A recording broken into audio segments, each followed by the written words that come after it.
Last लेक्चरला आपण बघितलं होतं माझ्या मित्रांनो इथपर्यंत. सो ॲडमिशन जे कोणाला घ्यायचं त्याने ॲप डाउनलोड करा, तुम्ही डायरेक्टली तिथे व्हिडिओ रेकॉर्डिंग बघू शकता. सो देन आफ्टर दॅट किंवा ऑनलाईन बॅचेस पाहिजे असतील पर्टिक्युलरली नॉन रेकॉर्डिंगसाठी पण ॲडमिशन ओपन आहे, तुम्ही लाईव्ह सेशन पण बघू शकता. सो माय डिअर स्टुडंट्स, यूट्यूबच्या पर्टिक्युलरला तुम्ही व्हिजिट केला, तिथं लिंक्स दिलेले आहेत, फॉर्म्स फिलअप करा. सो त्या पद्धतीने तुम्ही ॲडमिशन्स घेऊ शकता. ठीक आहे. सो चला, तर मागच्या वेळेस क्वेश्चन जे होतं त्या पद्धतीने बीड बघितलं, त्याचे क्वेश्चन कसं विचारलं जातं बघा. सो वेगवेगळे क्वेश्चन्स तुम्हाला विचारलं जातं, जसं की list any 4 common standard type of the steel structure use with their applications. Application म्हणजे युजेस तुम्हाला मी दिले होतं टेबलमध्ये, ते तुम्ही लिहू शकता. State full form of the ISMB, ISHB, ISLC, ISMT, right. So त्या पद्धतीने तुम्हाला दिलं जातं. Draw any 4 types of the structural steel sections. ऐकला, मी जे सांगितलं त्या पद्धतीचे क्वेश्चन्स तुम्हाला विचारलेले आहेत. सो त्या पद्धतीने मी एक एक्झाम्पल म्हणून आन्सर कसं द्यायचं त्या पद्धतीने दिलेलं आहे, स्केचेस त्याचे पर्टिक्युलर, राईट. सो तुम्ही तुमच्या वेळी देऊ शकता. थेरॉटिकल कंटेंट तुमच्यासोबत आहे, क्वेश्चन्स फक्त फिरून विचारलं जातं, right. Okay. So my dear students, this will be having the one of the very important conclusion. आम्ही काही गेस्ट लेक्चर अरेंजमेंट केलेलं असतं, तर हे तुमच्यासाठी खास करून आहेत. ओके. तुम्ही हे गेस्ट लेक्चरमधून कन्क्लुजन तुम्हाला मार्क करून दिलेलं आहे, राईट. सो हार मानू नका. सो कुठलीही गोष्ट पॉसिबल असं नाही, तर तुम्ही मनाची जिद्द तयारी ठेवा. So you will get. तुम्हाला वाटत असेल सर मला फक्त पास व्हायचं आहे, पास होणार रे, पास होणारच आहे. तू थर्ड इयरला आहे, आता डिग्री करणार आहेस तू. सो त्यासाठी तुला हे अतिशय महत्त्वाचा असते. Load it is totally based on the IS 875, त्याचा IS कोड आहे. ठीक आहे. सो बघूया the first type in this dead load. So dead load काय म्हणतात, that is called as a DL. Live load म्हणजे LL, शॉर्ट फॉर्म सांगतोय. Wind load is nothing but the WL and the combinations are different combinations are there. like बघूया कुठले कुठले combination कसं घेतात ते आपण बघू. So first of all the dead load. Dead load म्हणजे काय? डेड लोड हा IS 875 मी सांगितलं होता. IS stand for the Indian standard आणि हा कोडचा नंबर आहे 875 पार्ट 1. याचं नाव असं असणार आहे, ते design load of particularly dead load जे असणार सगळ्यात त्याच्यामध्ये सगळं मेन्शन केलेलं असेल. ओके. सो काय असेल डेड लोड म्हणजे? Dead load is nothing but एक लोड आहे, तो परमनंट लोड आहे. Self weight, that is the best example. तर it is not movable, it is fixed. मी काय काय सांगितलं, dead load is nothing but fixed. It is self weight of the structure is the example. ते not moving load आहे आणि permanent load आहे, म्हणजे फिक्स्ड लोड आहे, राईट. ते हलत नाही. बीम कॉलम हलतंय का? जेव्हा तुम्ही फोडून काढता तेव्हाच हलतंय, अदरवाईज हलतो का? नाही. So that is the fixed one. So that is the dead load is that. Live load is nothing, it is also called as a super imposed load. हे पार्ट 2 मध्ये त्यांनी एक्सप्लेन केलेलं आहे. पार्ट 2 मध्ये दिलेलं आहे लाईव्ह लोड. फ्लोर फिनिश किती घ्यावं, पर्टिक्युलरली फर्निचरचं हे किती घ्यावं, हे IS कोडमध्ये तुम्हाला दिलेलं आहे. ते स्टँडर्ड्स असणारे सगळ्यांनी सेमच घ्यावं लागतं. So live load is nothing but IS 875 part 2 मध्ये एक्सप्लेन केलं. लाईव्ह लोड म्हणजे काय? Exactly opposite of the dead load. Dead load काय होता? फिक्स्ड होता. इथं काय? It is not fixed, it is movable. Word लक्षात ठेवा, it is movable and it is also called as a super imposed load. Best example that is a furniture असेल, right. किंवा students आपल्याकडे येतील, नंतर जातील. ओके. हे दीज काइंड ऑफ थिंग. मी पण एक अर्धा तास इथं थांबेल, नंतर लेक्चर देऊन जाईल. So these are the movable loads. Clear होतं एव्हरीवन? म्हणजे माझ्या विचारा स्ट्रक्चर कुणाला घ्यायला लागलाय? डेड लोडला घ्यायला लागलाय आणि लाईव्ह लोडला घ्यायला लागलाय. मी एक क्वेश्चन विचारू शकतो तुम्हाला, floor finish this is the dead load or live load? हे कशात येतं मला तुम्ही पर्सनल नंबरवरती कमेंट करून सांगायचं आहे. ओके. मी काय विचारलं क्वेश्चन? डेड लोड आहे का, लाईव्ह लोड आहे, फ्लोर फिनिश लोड, हे एवढंसं सांगायचं आहे. Okay my dear students. Okay. त्याच्यानंतर wind load. Wind load that is nothing but WL. Okay. IS 875 part 3 मध्ये सांगितलं. आता सपोज सोलापूरला विंड लोड किती लागतं, पुण्याला विंड लोड किती लागतं, पर्टिक्युलरली इंडियामध्ये कुठल्याही रिजनला जावा, प्रत्येक रिजनचं तुम्हाला याच्यामध्ये विंड लोड दिलेला आहे. विंड लोड केव्हा घेतो? शक्यतो आपण 30 ते 40 मीटरची बिल्डिंग आणि इम्पॉर्टंट स्ट्रक्चर जर असेल तर you have to consider the wind load. So त्यासाठी हा विंड लोडचा आपल्याला जास्त करून कॅल्क्युलेशन हेच बघायचे. हे सिम्पल आहे आपल्याला. ठीक आहे. कॉम्बिनेशन्स मध्ये वेगवेगळे येतात. IS 875 पार्ट 4 मध्ये सांगितलेलं आहे, जसं dead load plus live load किंवा dead load plus live load plus wind load, dead load plus live load plus earthquake load. So these are the structure. Wind load आणि earthquake load हा simultaneously कधी झालेला नाही, नाहीतर तबाह का तबाह हीच बचालेगा. ओके. सो त्यामुळं हे कॉम्बिनेशन ह्या पद्धतीनं असणार आहे. हे झाले तुमचे load of the structure. So that is the most important points. Now आता मूव्ह होऊया आपण नेक्स्ट बीट कडे.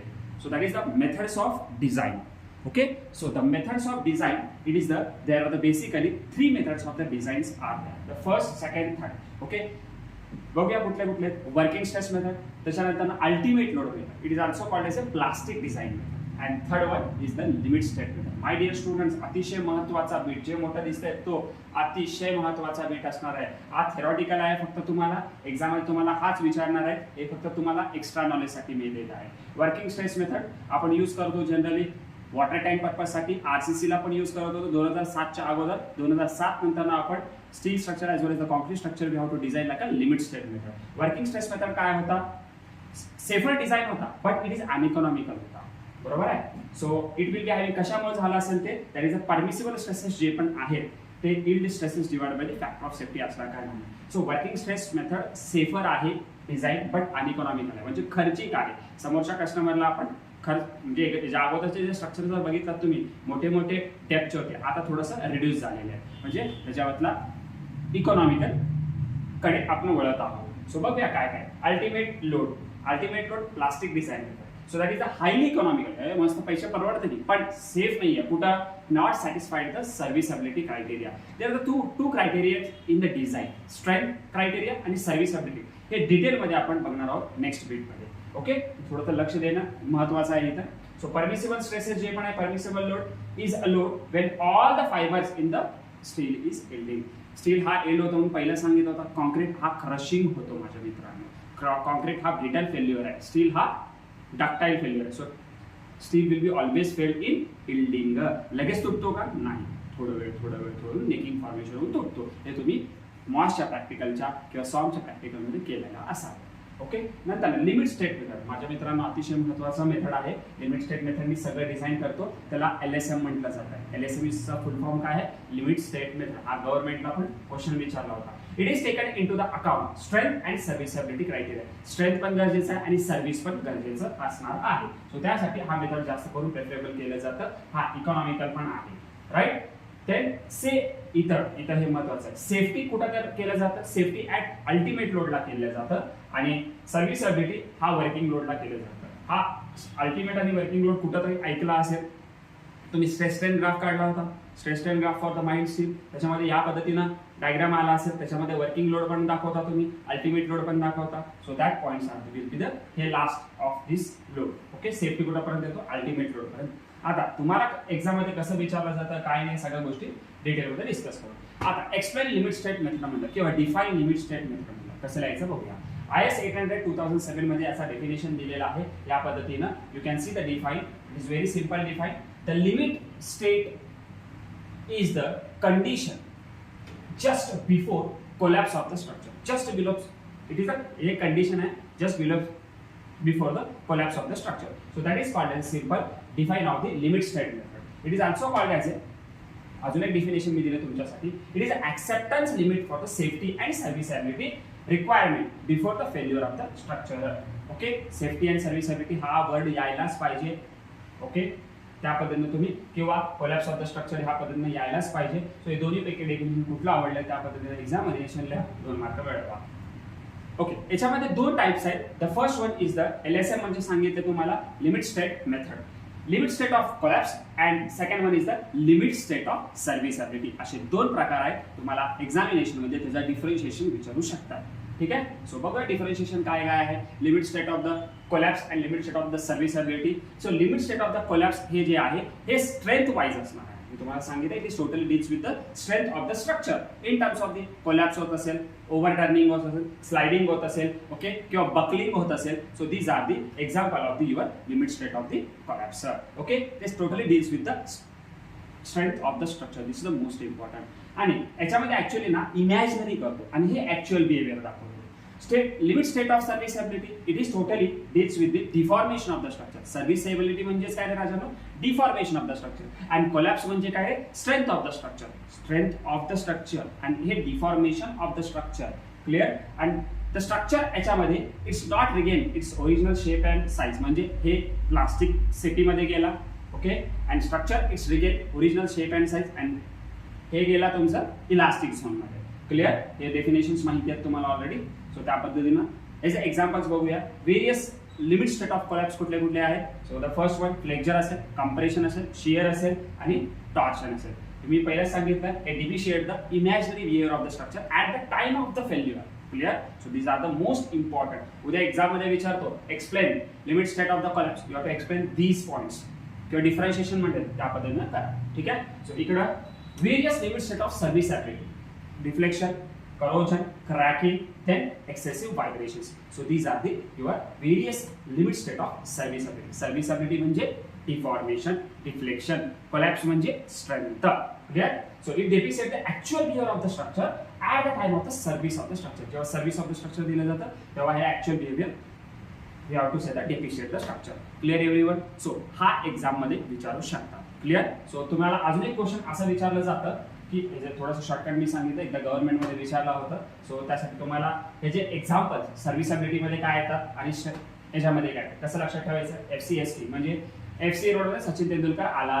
त्याच्यानंतर ना सिव्हिल इंजिनिअरिंगची डेक्कन चार्जेसची टीम, सिव्हिल इंजिनिअरची डेक्कन चार्जेसची team. So C stand for the corrosion, E stand for the त्या पद्धतीने excessive vibration, D stand for the deflection आणि C stand for the cracking corrosion. त्या पद्धतीनं C ला तुम्ही इकडे तिकडे घेऊ शकता. So this is the way to learn and this is the way to you have to remember the points. So हे ट्रिक सांगितलं, आवडलं असेल तुम्ही या पद्धतीनं ट्रिक तयार करू शकता. पण येणाऱ्या काळात किती म्हणून लक्षात ठेवणार. सो आपल्या एज्युकेशनमध्ये लक्षात ठेवण्याचं भरपूर काही आहे. सो या पद्धतीनं काहीतरी ट्रिक काढून तुम्ही लक्षात ठेवू शकता. शेवटी कुठून वेळी पण शिक, कुठल्या पण अँगलने शिक, पण शिकून घ्या, नीट तुमचं भवितव्य करून घ्या. चलो माझे नेक्स्ट क्वेश्चन असं विचारलं जातं एक्सप्लेन लिमिट स्टेट मेथड. आता लिमिट स्टेट मेथड म्हणजे काय. LSM म्हणून सांगितलं होतं शॉर्ट फॉर्म मध्ये. LSM PWD ला एकदा क्वेश्चन विचारलाय. LSM मीन्स शॉर्ट फॉर्म मध्ये लिमिट स्टेट मेथड, हे लक्षात ठेवा. सो लिमिट स्टेट मेथड काय म्हणताय, इम्पॉर्टंट पॉइंट्स काय काय बघून घ्या लिमिट स्टेट मेथड. इथं क्लिअर होतं. ओके. अतिशय महत्वाचा बीट तुम्ही आपण लिहू शकता. LSM gives limit state method gives smaller section as compared to the particular WSM. WSM म्हणजे working stress method. LSM gives smaller section dimension with more amount of the reinforcement than WSM. WSM म्हणजे काय सांगितलं, working stress method. You have to use now before the 2007 आपण use करत होतो. Failure is based on the principal strain in the material and probabilis approach design आहे हा पूर्णपणे. Then LSM is economical than the WSM and we have to take on their design load like that. Ultimate load is equal to characteristics load multiplied by the factor of safety. Okay. So हे गोष्ट झाली तुमचे limit state of method. So एवढेच points तुम्ही लिहू ना, तुम्हाला 4 marks आरामशीर भेटतील आणि हे इम्पॉर्टंट पॉइंट्स असणार आहेत. क्लिअर. नाव आपण नेक्स्ट बीट कडे वळूया. सो अतिशय आता महत्वाच्या बीट्स कडे आपण जात आहोत हळूहळू तुमच्या पर्टिक्युलर एक्झामिनेशन पॉईंट. ठीक आहे. छोटे छोटे डेफिनेशन्स तुम्हाला एक्झाम मध्ये विचारतात, 2-2 मार्कासाठी. Partial safety factor it is generally denoted as gamma. याला काय म्हणायचं, गॅमा. ठीक आहे. So then after that it depends on the, कशावरती डिपेंड्स आहे राजांनो. So it depends on the load and material strength वरती डिपेंड आहे. लोड म्हणजे माहिती आहे दॅट इज अ एक्सटर्नल जे ऍक्ट होतो बॉडीवरती, that is called as a load. आणि मटेरियलची स्ट्रेंथ म्हणजे त्या मटेरियलची ताकद. आता अल्युमिनियम घेतला आणि स्टील घेतला, कोणाची ताकद जास्त आहे. Of course material that is for the स्टीलचा जास्त असणार आहे ऍज कम्पेअर टू अल्युमिनियमचा. So like that. ठीक आहे. So partial safety factor for the material that is the gamma M. Okay. Problem मध्ये परत गॅमा कसं लिहिणार हे एक्सप्लेन करतो. Partial safety factor for the material. So material मध्ये काय, design strength is nothing but the characteristic strength divided by the gamma M. Gamma M कुठून आलता, partial safety factor for the material. ठीक आहे. So partial safety factor for the load, so gamma F. So design load is equal to इथं characteristics load multiplied by the gamma M. इथं divided बघा, इथं gamma M multiplication आहे, नीट बघून घ्या. Okay. याचे तुम्हाला विचारू शकतात एक का शिकवलं तर ह्या टेबलमध्ये लागणार आहे. So permissible stress for a LSM. So हे महत्वाचं आहे राजू. हे व्हॅल्यूज कसं पाठ करायचे कसे बघा. हे काय करायचं शॉर्टकटमध्ये मी सगळं सांगेन, फक्त नीट बघून घ्या. LSM. So what is the LSM? LSM is nothing but the bending, bearing, compression and tension. याच्यासाठी इल्ड स्ट्रेस. इल्ड स्ट्रेस म्हणजे FY. नीट लक्षात द्या. इल्ड स्ट्रेस म्हणजे FY असणार आहे. अल्टिमेट स्ट्रेस म्हणजे FU असणार आहे. Clear everyone. So FY divide by 1.1, FU divide by 1.25. Shear आलं तर FY divide by 1.1 √3, FU divide by 1.25. 1-2 मिनिटात मी तुम्हाला शॉर्टकट सांगतो, तर जेणेकरून तुम्ही पूर्णपणे याच्या पुढे ह्या पद्धतीनेच तुम्हाला लक्षात ठेवायचं आहे. सो यील्ड स्ट्रेस Fy म्हणजे काय सांगितलं, यील्ड स्ट्रेस. हे बघ मी तुम्हाला एक मे आय फॉलो एलिझाबेथ कारणीमध्ये ना F सांगितला होता. F म्हणजे काय, हा ऑलवेज सिग्मा बी असतो म्हणून सांगितलं. That is sigma, that is a bending stress असतं म्हणून सांगितलं. स्ट्रेस म्हणून लक्षात ठेवा. F ला आयएस कोड मध्ये नोटेशन दिलेलं आहे, F stand for the stress. So त्या पद्धतीने हा असणार आहे yield stress. So yield stress is equal to yield stress जेव्हा जेव्हा Fy साठी लिहितो, पर्टिक्युलरली Fy म्हणजे bending in the shear and compression साठी लिहितं. Fy आलं तर याचे डिवाइडेड बाय तुम्ही 1.1 लक्षात ठेवायचं. ट्रिक लक्षात द्या. Fy असेल तर डिवाइडेड बाय 1.1 लिहा. जेव्हा Fu आला असेल तर डिवाइडेड बाय 1.25 लिहा. 1.25 लिहा. अँड इफ द शियर जर आला असेल तर √3 लक्षात ठेवा. √3 लक्षात ठेवा. क्लिअर. हे ट्रिक तुम्हाला कुठं काम आले, कसं लिहायचं, हे सगळ्या गोष्टी परत मी सांगेन. सो एवढंच ट्रिक तुम्ही लक्षात ठेवलं तर सफिशियंट आहे. सो त्या पद्धतीनं आपण ट्रिक्स मी सांगितलेलं आहे. सो हे तुम्हाला सादर करतोय तुमचा ट्रिक्स. ठीक आहे. So see this tricks you have to require. So Fy is equal to 1.1 लक्षात ठेवा. Fu इज इक्वल टू 1.25 लक्षात ठेवा. शेअर आला तर √3. हे सध्याला एवढंच लक्षात ठेवा. हे कसं लिहायचं काय नाही याच्या डिटेल्स आपण पुढच्या येणाऱ्या चॅप्टर्स मध्ये आपण बघणार आहोत. ठीक आहे. सो त्याच्यानंतर ना आपण लोड फॅक्टर कडे बघू. एकदा एक्झाम मध्ये विचारलं होतं. सो डिफाईन लोड फॅक्टर 2 मार्कासाठी. It is the ratio of ultimate load to the working load. राजानो या अल्टिमेट डेफिनेशन करून घ्या. आपण डिफाईन कशासाठी वापरलं जातं, हे it is depends on the various factors including shape of material, shape of structure and as well as the material of the structure. Shape म्हणजे कुठल्या सेक्शन तो कुठला वापरतो त्या पद्धतीने शेप. मटेरियल म्हणजे टिंबर असेल, त्या पद्धतीनं स्टील असेल, किंवा तुम्ही कॉन्क्रीट स्ट्रक्चर बिल्ड करून हे केलं असेल. या सगळ्यासाठी लोड फॅक्टर्स गरजेचं. आपण बघूया तर factor of safety. What is the factor of safety? FOS. It is nothing but the ratio of ultimate strength to the design strength is called as a factor of safety. माझ्या मित्रांनो एक गोष्ट लक्षात घ्या. फॅक्टर ऑफ सेफ्टी म्हणजे एकदम simple वेनी सांगतो. तुम्ही बाईक घेता, आता कुठलीही एक बाईक घेतला, त्याच्या मोपेडच्या बाईकवरती लिहिलेलं असतं बघा कॉर्नरला hand 3 up to the 3 kg. तरी पण आपण किती जण बसतो? RTOच्या नियमानुसार आपल्या गाडीवरती 2 जणच बसायचं. आपण किती 3-4 पण बसतो. सो तरी पण सेफ राहतो का नाही? म्हणजे there will be consider as a factor of safety. आता घरात लग्न असताना काय करतो आपण? 100, 200, 500 लोक येतात, तरी पण घरामध्ये घुसल्यानंतर त्यांनी सेफ राहतं. ओके. आणि तुम्ही नंतर 4-5 जण लोक पण राहता की मग असं कसं सेफ राहू शकतं? सो आपल्या इंजिनियर्स लोकांना माहीत असतं की आपल्याला जे पाहिजे ते करू नको म्हणलं की आपण करतो. म्हणजे we have to generate keep it up mind in this. आपण ऑलवेज ह्युमन बिईंगचा लाईफच्या सेफ्टीसाठी यूज करतो फॅक्टर ऑफ सेफ्टी. सो जेणेकरून त्यांच्या लाईफला धक्का पोहोचू नये यासाठी आपण फॅक्टर ऑफ सेफ्टी घेतलं जातं. सो जेणेकरून सगळ्यांनी सुजलाम सुफलाम राहावे. सो अशा प्रकारे सुजलाम सुफलाम राहून आपण पण एन्जॉय करूया. ओके. काही लेक्चर्स तुम्ही बघायचे राहिले असतील तर you can join the YouTube channel also, किंवा आपल्या क्लासचा ॲप डाउनलोड करून घ्या. सो जेणेकरून तुम्हाला त्याच्यामध्ये डिटेल्समध्ये तुम्हाला लेक्चर सगळे सापडतील. सो माय डिअर स्टुडंट्स, कुठं भेटतील? प्ले स्टोअरमध्ये जावा. शेअर्स CEAR त्या पद्धतीनं टाईप करा. सो प्ले स्टोअरमध्ये तुम्हाला भेटून जाईल. सो काय क्वेरीज असतील you can contact me directly. Admission open झालेले आहेत तुमच्या DSR as well as the estimating कॉस्टिंगला. So this will be the your first unit will be clear. अगोदरचा जेही बघायचं असेल तर ॲपवरती मी डाउनलोड केलेले आहेत, टाकलेले आहेत. याच्यामध्ये बघा किंवा यूट्यूबला बघा. सो माय डिअर स्टुडंट्स, तुमच्या फ्रेंड्सपर्यंत पोहोचवा. सो जेणेकरून तुम्हाला फायदा करून घ्या, तुमच्या फ्रेंड्सना पण फायदा करून घ्या. So this is the end of the first unit. And second युनिटमध्ये आपण चालू करणार आहे दॅट इज द स्टील स्ट्रक्चरच्या related. Right. So don't miss the classes. So जेणेकरून तुमचा टार्गेट ठेवा 70 out of 70 and it is possible to you. Okay. जे सांगतो त्या पद्धतीने करा. सो मिनिमम 400 पेजेसचा नोटबुक तयार ठेवा. सो जेणेकरून तुमचा सगळं problems neatly me clear. So thank you so much for watching. धन्यवाद.